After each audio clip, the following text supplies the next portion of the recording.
Eto naman na mga mommies at daddies, kung naghahanap kayo ng lugar kung saan maring maglaro, matuto at magsaya ang inyong kids ngayong tag-init, perfect ang indoor playground na ito na all-in-one destination para sa inyong mga anak.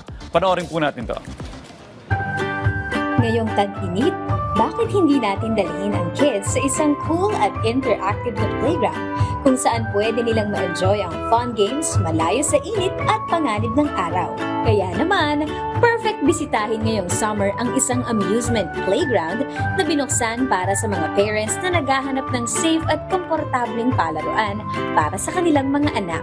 This branch is component with more on interaction and technology amusement in the Philippines. This is the number. I think that this should be the first in the Philippines for the age of 3 years old to 12 years old.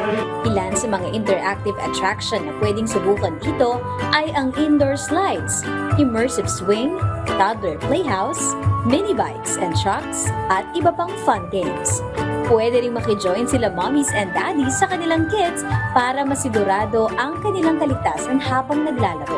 We have more than 20 attractions that which is using using technology and projector screen that which is can bring your babies and the mommies to have more interactions. Ang mga interactive rides and games ay nagbibigay ng good fear na nakakatulong sa pag-release ng stress. Ang adrenaline rush mula sa mga rides at games ay nagdudulot ng kasiyahan at excitement sa mga bata. Maliban dito, malaking tulong din ang mga ganitong activity para mailayo ang mga bata sa labis na paggamit ng gadgets. Ngayong tag-init, huwag nating bitinin ang mga bata sa kanilang paglalaro.